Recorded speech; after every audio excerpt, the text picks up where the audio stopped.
History of MMM, how it all began. Starting up of MMM, in 1989, Moscow Executive Committee in Leninsky District registered MMM as a cooperative society. It is in Russia. A few words about the leader.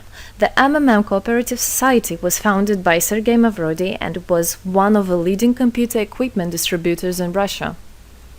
Sergei Mavrodi, having a degree in maths, worked as a programmer and took part in the development of the first operating systems. Few words about his decision to make his own company is the fact that having worked as a simple worker from 8 to 5, he understood that freedom is the most important for him, because that work of 8 to 5 is literally a slavery. At any point, at any time, the company can throw you out and you'll be left without nothing, although you could have worked in that company for years and years. So he realized it. This is why he decided to create his own child, and he knew whatever his efforts will be, it will come back to him in form of dividends and income. Free of charge travel campaign. In 1992, the brand became universally recognizable after Mavrodi offered several times to all the residents of Moscow a day of free of charge travel in metro, Moscow subway. Pretty smart. Birthday of MMM. On October 20, 1992, the joint stock company MMM was registered. In fact, it is a birthday of MMM in the traditional form in which people got used to consider it. The shares of MMM on sale. February 1st, 1994, the shares of MMM went on sale, and people immediately began to buy them. Moreover, the company willingly bought them back on a new, higher rate, which grew very fast at about 100% per month. The company's principle today is always more expensive than yesterday worked perfectly. Few words about that. Why did he do that? As you might know, in 1991, the Soviet Union fell. So if until at the time of the Soviet Union, everything that there was in the country, like properties, different companies, or whatever that was bringing some goods, was national. So any person of the country was entitled to have a share of that production, of that company. Everybody was equal. But when the Soviet Union fell, what it meant is that all the companies, all the properties had to be privatized. So you can imagine there is a company, a huge company. People worked there for years and years. And at one moment, there comes a person and says, all that is mine. Yes, this was the case. And obviously that information, that laws about the fact that it was possible to privatize was kept only for a small group of people for obvious reasons. So a simple worker who worked in that company for years and years or all his life didn't know he can actually come and say by law that that is his. So what genius idea Sergei Mavrodi had is to sell these shares to gather the money of the people, and with this money to buy those companies. So basically, if a person has an MMM share, he would have had an exact share from the company that Sergei Mavrodi bought. For example, a company from oil and gas or something else. Obviously, he knew perfectly which companies are worth it and which companies were not. There was quite a battle there. So as you can see, his idea was great, but let's see what happens. Government is trying to hinder MMM's activities. Surprise, surprise! Planned by the Russian government, MMM 94 was intentionally collapsed. It began when tax inspectors accompanied by OMON officers passed through the crowd of depositors and went inside the central office of the company to give a notice about the planned tax inspection. Right. So obviously, the small group of people that I was talking about is the government people, is the people that have connections and so on. And they wanted, obviously, all that money, all those properties to be kept in their hands. This is how the nowadays oligarchs were made. At that moment, they had nothing. In one day, they got loads of money. And now you can know them as very rich people who made their money on the back of a nation. So obviously they did something just to provoke some panic going through the crowd. Obviously, for any financial institution, a panic is really bad. As I remind you, at that time, MMM was selling shares, was a share stock company, let's say. Mavrody's arrest. Sergei Mavrody was arrested on tax evasion charge. Really lame excuse. It wasn't at all like that.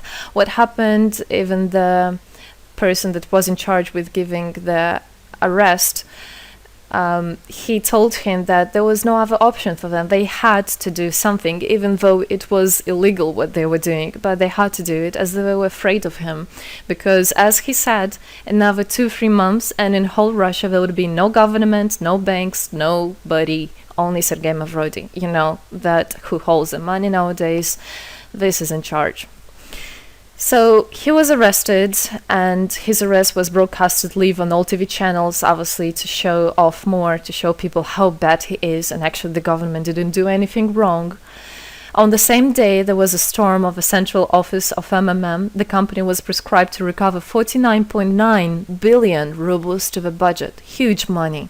The question about the money in MMM 94 is open, as no one still can give an answer where it is. The authorities simply turned a blind eye to it, although hundreds of eyewitnesses are ready to confirm, even under oath in court, that they saw 17 trucks take out cash through the back door. So unfortunately, at that time, there was no internet, no bitcoins, no other internet wallets, and all the money were obviously kept in cash in the MMM offices. And the government took advantage of it. They just came, took it out, and then they said nothing. Moreover, they didn't say where the money went. They even made the way to make people believe that Sergei Mavrody was the one who took all those 17 trucks of money and disappeared. But obviously it wasn't the case. It was a simply lame excuse. Demonstrations against state authorities. August 1994. Thousands of MMM depositors affected by the artificial collapse of the pyramid protested and demanded to set Mavrody free. Actually, Mavrody could have used his powers and do bigger protests, but he decided not to do that, as that would made as obvious a different protests of this type. Could be people injured or even killed, so he decided not to use people in this purpose. It was very noble from him to do that. MMM leader became a deputy. However, he found a way to get out of the prison. Being imprisoned, Sergei Mavrody had managed to register as a candidate for a deputy of the State Duma and was released from prison.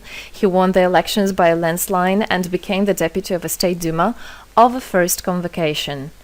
So, as a deputy in Russia, they have privileges. This is why, becoming a deputy, he was set free. The State Duma is against Mavrody. Surprise, surprise! The State Duma deputies deprived Sergei Mavrody of his deputy plenary powers due to his permanent absence at the Duma's meetings. That incident was the only one in New Russia's history. Sergei Mavrody wasn't interested at all in politics. It's not, he hates politics, as he said it many times. So he became a deputy only for the reason to get out of a prison. That's it. He wasn't interested to go to their meetings, as he himself considered as well the people there as being quite silly and not worthy to spend time with. But this was another lame excuse for them to deprive him by saying that he is absent. A candidate for presidency. The Central Election Commission registered the authorized representatives of the initiative group that had nominated Mavrody as a candidate for the president of Russia, but subsequently rejected a significant part of the signatures in the support of a candidate, and his registration was renounced.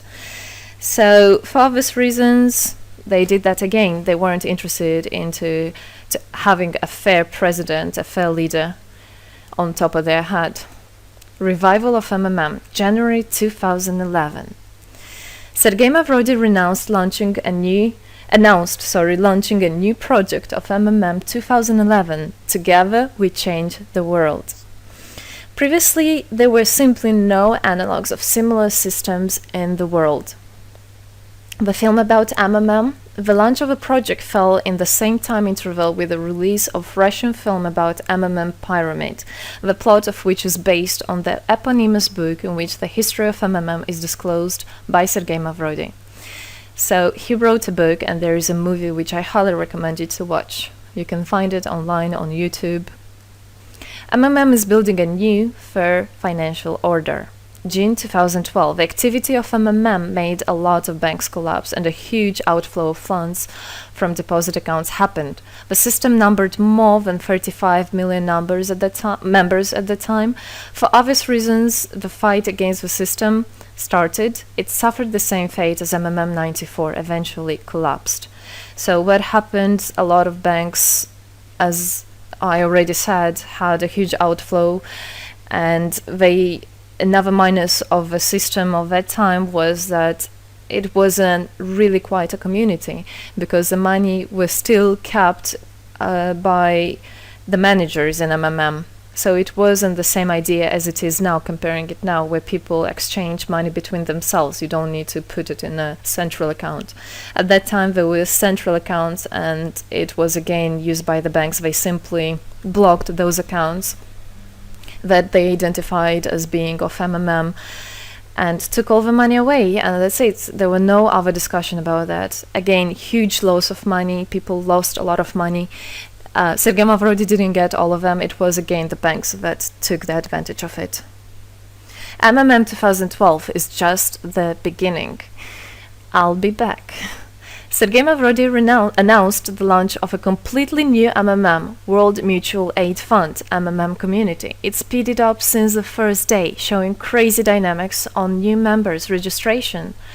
It has been decided to send 10% of the whole turnover on payments to the affected members of MMM 2011. So again, another genius idea. In order not to make central accounts, in order not to gather the money somewhere, now the money are spread directly between participant itself. You can just check in your account online whom you should transfer the money to. So MMM now is connecting all the people between themselves and exchange, so that they can exchange the money and get benefits of it. It's amazing and it's crazy, but it is true. MMM is growing. Some short facts. 2012, MMM started its development in India. It had great, huge developments. 2012-2013, following India, MMM Bangladesh was launched as well. 2013, MMM Indonesia was launched. 2014, MMM Hong Kong. And it's not the end. MMM Global, 2014. MMM Global started up in the spring 2014. It is a voluntary network, a community of millions and millions of people from more than 100 countries worldwide. So there is already MMM settled in Argentina, Brazil, Philippines, Hong Kong, and other. And all the rest of people in the world from all the countries of the world are able to participate as well. So they rebelled against the financial slavery and combined their money for this purpose. So how it is possible? MMM, the Republic of Bitcoin. Bitcoin is another genius idea to set the world free. For MMM Global participants' convenience, there were some trendy ideas on funds transfers implemented. From now on, all the countries where you can buy and sell Bitcoins can be registered in a branch of Free People of the Republic of Bitcoin. Thus, there is no barriers to develop MMM in small countries due to their restrictions on the international bank transfers. Banks. This is not something that we would want to use, as the banks can anytime put restriction on an account or even block an account and take all the money. Yes, the banks can do that. Read better your contract. So, Bitcoins is really genius idea to do that. Join MMM Global, join our community, set the world free. Don't hesitate, don't even think of going back, just go always forward.